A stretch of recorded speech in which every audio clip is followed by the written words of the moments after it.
నిత్యావసర వస్తువులు వాటి ధరలు రోజు రోజుకి ఏ విధంగా పెరుగుతున్నాయి, ఏ విధంగా సామాన్య ప్రజలకి అందని ద్రాక్షావలే ఉన్నాయి అని అనేది ఇవాళ అందరికీ తెలిసినటువంటి విషయం. ఒక కష్టపడ్డ కూలి ఒక రోజుకి తనకు వచ్చినటువంటి జీతం ఎంత ఉంటుంది, అందులో 100 రూపాయలు పెట్టి టమాటా కొనాలన్నా, ఉల్లిపాయ కొనాలన్నా, లేకపోతే కందిపప్పు, ఎవ్రీథింగ్ అది ఎంత కష్టంగా ఉంటుంది అని అనేది ఆ కష్టపడ్డ వ్యక్తికి మాత్రమే తెలుస్తుంది. సో వచ్చి ఇన్ని డేస్ అయినా కూడా నిత్యావసర వస్తువుల మీద కూడా రాష్ట్రాన్ని ఎలాగో వదిలేశారు, అది పక్కన పెట్టండి. రాష్ట్రంలో జరుగుతున్న ఘోరాలు అగత్యాలు చూస్తుంటే భయం వేస్తుంది కూడా. ఈ 5 ఏళ్ళు ఎలా బతకాలి, 35 డేస్కే ఇలా ఉందంటే రాబో మిగతా రెస్ట్ ఆఫ్ లైఫ్ అంతా ఏంటి పరిస్థితి అనేది అర్థం అవ్వట్లేదు. ఒక కంట్రోల్ లేదు, ఒక సిస్టమ్ లేదు. ఈ 5 సంవత్సరాలు జరిగినవన్నీ ఘోరాలని ఈ నెలలోనే జరుగుతున్నాయి. సో అదే విధంగా నిత్యావసర వస్తువులు, దీనికోసం మాట్లాడామనుకోండి ఇంకా స్టార్ట్ చేస్తారు. తమ్ముళ్ళు, అన్నలు, తమ్ముళ్ళు రెడీ అయిపోతారు అనమాట. ఇంకా ఇప్పుడు విషయం కోసం మాట్లాడినరా అంటే ఎప్పుడు విషయమో తీసుకొని వచ్చి మాట్లాడు.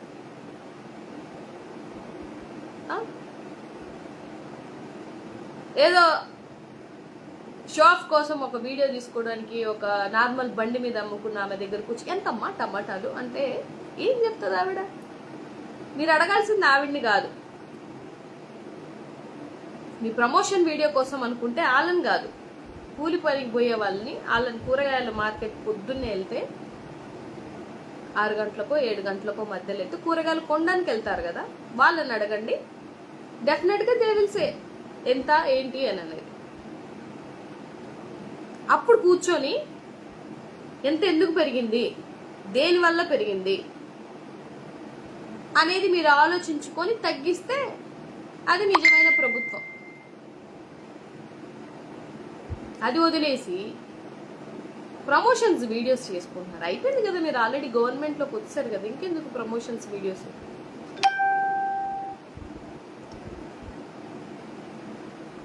అలా చేస్తే జనాలు హర్షించరు, డెఫినెట్గా హర్షించరు. ఇంకో విషయం ఏంటంటే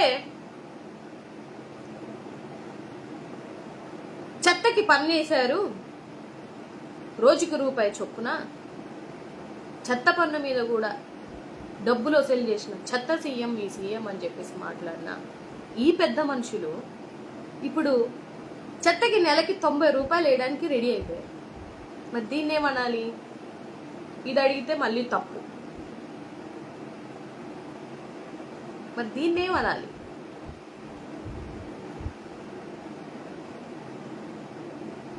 అంటే చెప్పడం వేరు, చేసి చూపించడం వేరు. ఇప్పటికీ ఆ చెత్త పన్నును తీయలేకపోయారు 35 డేస్. పోని జగన్మోహన్ రెడ్డి గారు సంరక్షణగా ఉండాలనో లేకపోతే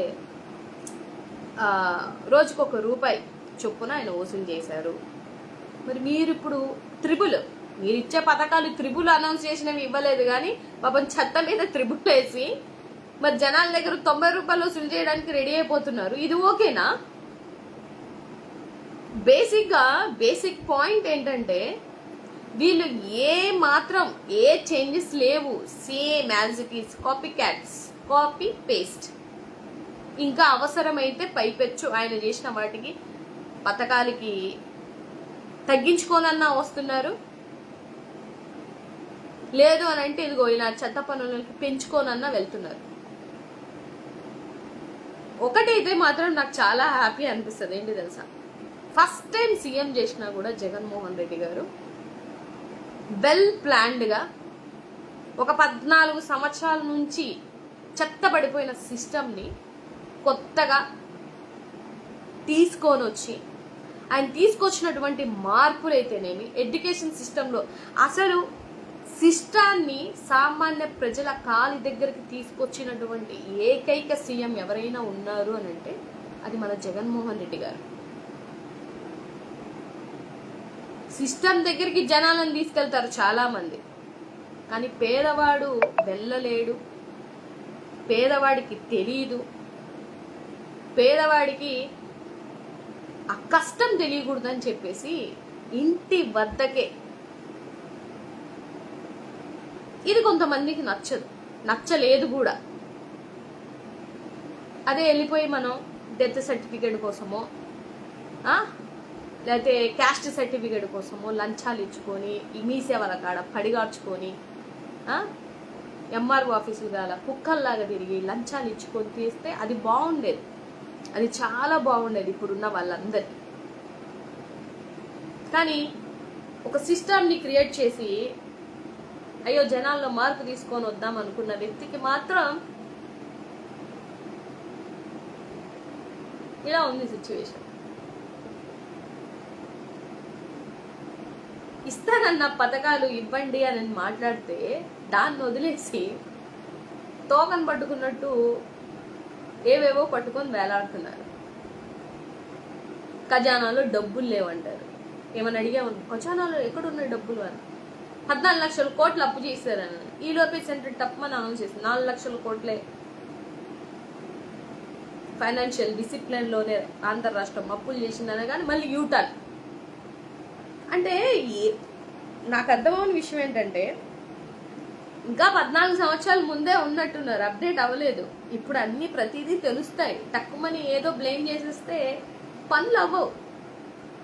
మేబీ ఆ ఒక్క రోజుకి హడావుడు చేయొచ్చేమో కానీ డెఫినెట్గా ఇమీడియట్గా నెక్స్ట్ ప్రాసెస్ ఏంటి, నెక్స్ట్ ఏమంటారు క్యాలిక్యులేషన్స్ ఏంటి అనేది బయటపడిపోతాయి. కానీ రెడీగా ఉండండి. నెక్స్ట్ మంత్ నుంచి 90 రూపాయలు చెత్త పన్ను కట్టడానికి జాగ్రత్తగా పే చేసేయండి. కరెంటు ఎన్నిసార్లు పోతుందో బేసిక్గా మరి ఇళ్లలో ఉన్న వాళ్ళకి తెలుస్తుంది, ఏసీ రూమ్లో పడుకున్న వాళ్ళందరికీ తెలియాలని లేదు, కానీ కష్టపడే వాళ్ళకి తెలుస్తుంటది ఎన్నిసార్లు కరెంటు కోతలు అవుతున్నాయో.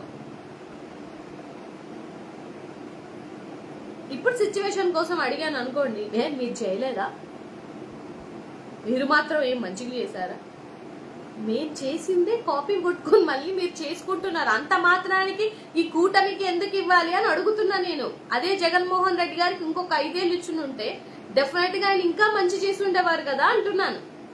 వీళ్ళొచ్చి ఏమన్నా కొత్తగా చేసింది ఏమన్నా ఉందా, కొన్ని కొత్తగా ఏమన్నా మార్పులు తీసుకొస్తున్నారా, అగత్యాలను ఏమన్నా ఆపగలిగారా?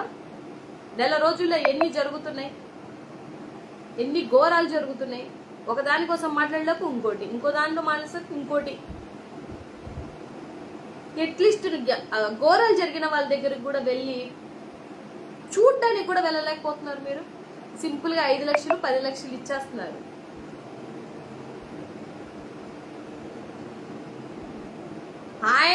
ఆయన టైంలో ఘోరాలు జరిగినప్పుడు మనిషి దగ్గరికి వెళ్ళి చూసొచ్చి ఎంతో కొంత ఫైనాన్షియల్ ఆర్థిక సహాయం చేసినప్పుడు పెద్ద పెద్ద మాటలు.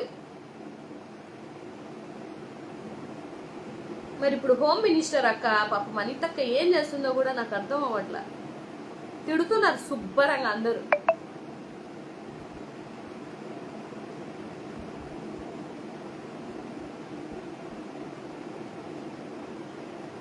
సో నేను చెప్పాలనుకుంటుంది ఏంటి అని అంటే, వాళ్ళు చేసిన తప్పుడు ప్రచారాలు ఏవైతే ఉన్నాయో అవి నిజం అనుకొని మోసపోయారు చూశారు, వాళ్ళని చూసి జాలి నాకు. మా అందరికి క్లారిటీ ఉంది, మేమేసిన 1,32,00,000 మందికి ఫుల్ క్లారిటీ ఉంది, వాళ్ళు ఏమి చెయ్యరు.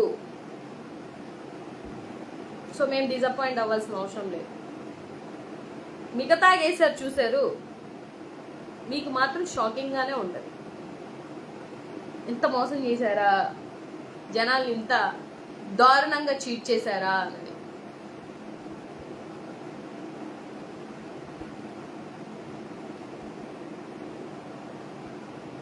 ఓబుల్ రెడ్డి గారు హాయ్ అక్క. Hi brother.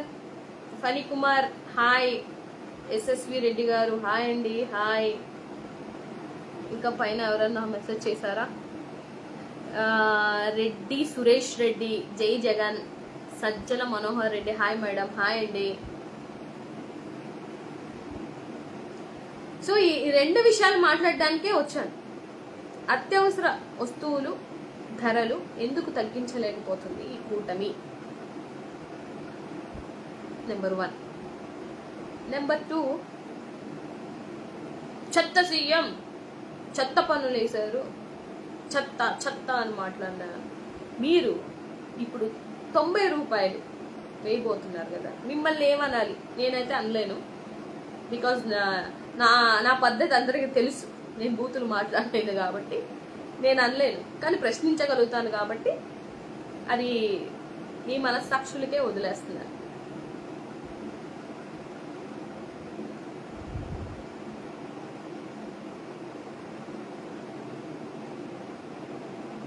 ఒకటి కాదు 100 ఉన్నాయి సమస్యలు. మాట్లాడాలి అంటే మాట్లాడగలుగుతాం కూడా. మాట్లాడితే సమాధానాలు ఉండవు, బూతు కామెంట్లు తప్ప.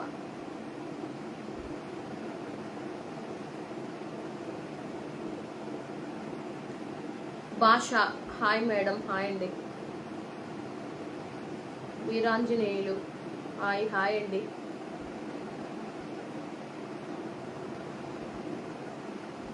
సో అమ్మఒడి తల్లికి వందనం కోసం ఎదురు చూస్తున్న తల్లులకి కానీ,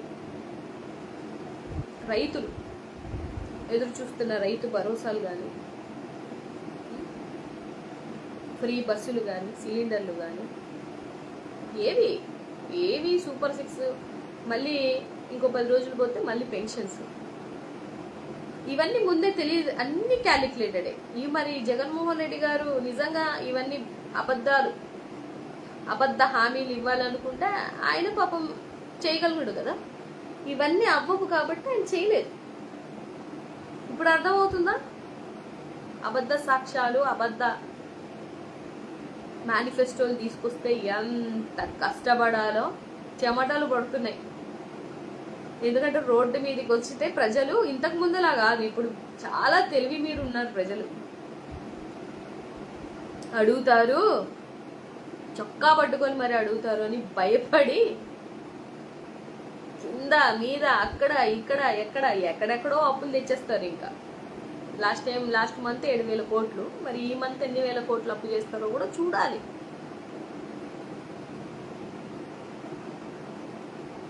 అంత ఈజీ కాదండి ఒక స్టేట్ని ఇప్పుడున్న సర్కమ్స్టాన్స్లో, ఇప్పుడున్న స్థితిలో, కరోనా లాంటి విపత్తు వచ్చిన తర్వాత కూడా ఒక స్టేట్ని కాపాడుకోవాలంటే అంత ఈజీ కాదు.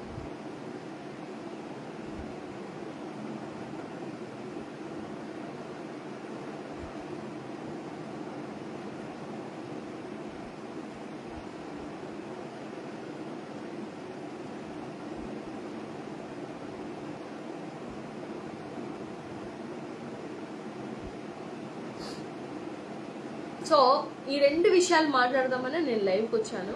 ఈ 2 విషయాలు ఎలా ఆలోచిస్తారో, ఏ విధంగా జనాలు రిసీవ్ చేసుకుంటారో, లేకపోతే వీళ్ళు జనాలకి ఏం చేస్తారో అనేది కూడా ఇంకా జనాలకే వదిలేస్తున్నాను. డెఫినెట్గా ప్రతి ఒక్క పాయింట్లోనూ, పథకంలోనూ, ఇష్యూలోనూ జగన్మోహన్ రెడ్డి గారు గుర్తు రాకపోతే అప్పుడు అంటే బయటికి ఏం చెప్పరేమో అని పర్టికులర్గా మనసులో మాత్రం జగనన్న ఉంటే బాగుండేది అన్న ఫీల్, అన్న థాట్ ప్రాసెస్ ప్రతి ఒక్కరిలోనూ వస్తుంది. అదైతే మాత్రం పక్కా. సో కొంచెం మీ ప్రమోషన్స్ అన్నీ ఆపేసి రాష్ట్ర ప్రజల మీద, అత్యవసర వస్తువుల మీద, అత్యవసర ధరల మీద, జరుగుతున్నటువంటి అగత్యాల మీద, మీరు ఇవ్వబోతున్న పథకాల మీద కాన్సన్ట్రేషన్ చేయాలని మనస్ఫూర్తిగా కోరుకుంటూ, అందరూ బాగుండాలి, అందులో మన